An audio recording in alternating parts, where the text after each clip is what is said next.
Juries without souls. This is closer than people think. And it really matters to society. I mean, you may think you never will stand in front of a jury, and God willing, maybe you won't. But we're going to see jury trials continue, we would hope, unless we do get to a point where there's a complete shutdown of any sort of democratic processes in our democratic republic of America. But this is so close that my friend Brianna sent this to me. I hadn't heard of this. Juries without a soul. And here's what I mean. How about an AI instead of a jury of your peers? This is being contemplated in the UK. There are more than 75,000 cases waiting to go to trial, the most there's ever been. Sir Brian Levison has been asked to sort it out.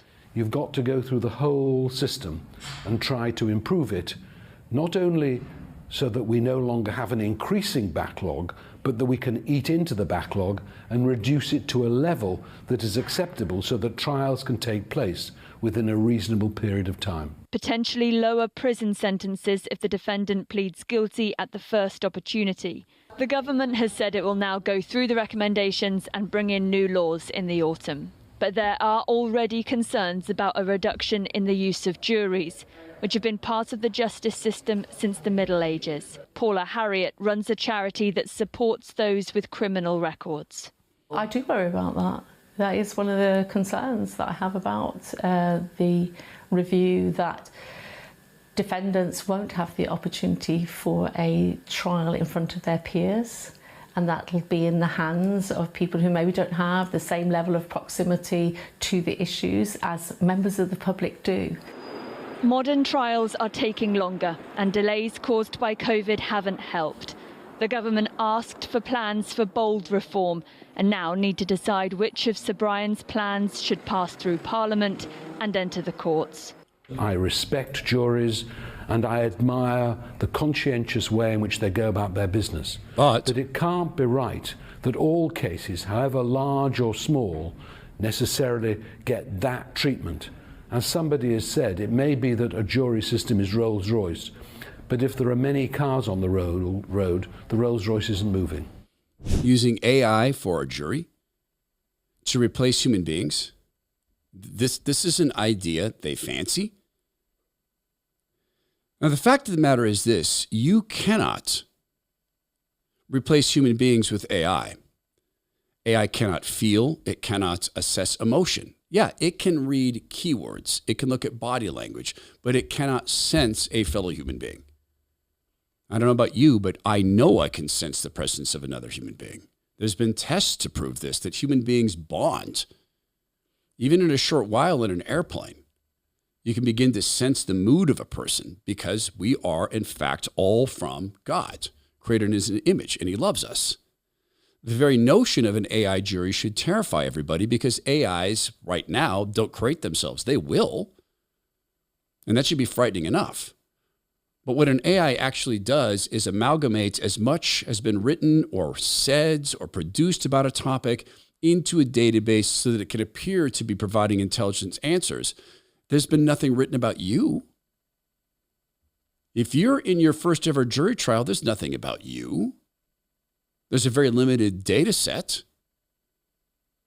It's going to make a decision based upon that. Now, the very idea that this is being contemplated is also a sign of how far the courts have gotten off track in Britain. There are people on trial for posting a Facebook note criticizing immigration as a policy, not even using racist language, simply saying this is what you get with mass migration. There are people on trial because they burned a Quran. So maybe what the UK should do is say, why are we having so many people in the justice system for things like this that are in fact protected free speech, even in Britain? All of it's very, very sick. And look, there's tons of reasons to be amused by AI, but also terrified of what AI can do. I'm going to show you an example that is on one end very, very, very funny. On the other end, terrifying, but also indicative of someone who might need a jury of his peers. And that's Barack Hussein Obama might need a jury of his peers if he wants to remain free. If you want to remain free of pain or get free of pain, here's what the American medical system will tell you. It's either going to be pills or surgery. You're not going to go see a lot of doctors say to you, look, if you're in chronic pain, get out of sugar. Stop eating sugar. Have you gotten that advice? Sugar leads to so much of our inflammation in our bodies that recreates this pain. But if you've been injured, let's say that you've got a knee problem and that knee is a torn meniscus or something, or you've got an SI problem in your back, you're going to be told it's surgery or it's pills. That's not true. I've seen now probably personally 35 cases personally of people who've received treatment at Renew.Healthcare in Puerto Vallarta, Mexico. They use stem cells gathered from umbilical cords that is taken. They're taken from a hospital next door, a world-class hospital, walked downstairs, put into a lab, which is one level below a biocontainment lab that you would use for Ebola. It's that advanced. They then culture the very best of the stem cells. They reject any stem cells that don't work. I've seen people's ability to use their hands restored, people's ability to walk restored. I've seen an ALS patient get what appears to be a doubling of her lifespan. I've sent my closest friends there and received stellar results from them. And I've done it 3 times for different body parts. It's Renew, RENUE.Healthcare. Do not put up with the lies of the American medical system. Tell them you're part of the Todd Herman Show family. Renew, RENUE.Healthcare. Sure, they embrace tech, right? At Renew, they can't do what they do without tech. Tech is not our enemy. It's how it's used. Now, this is on one hand very, very amusing. On another hand, it's definitely a warning shot to Barack Hussein Obama, but it's also a reason that people might need juries, even someone like Barack Hussein Obama. The future of MAGA is here. Oh, who's come into the... This is so well done. They're handcuffing. The fact that AI can create this is just frightening. FBI agents appear to be handcuffing Barack Obama. And there's Trump laughing. Bye now. President Trump in a cell. Now, we don't do this to presidents. We never arrest presidents. So well done. And it's AI driven. Now, number one, that should, in fact, put a great big warning sign in our hearts.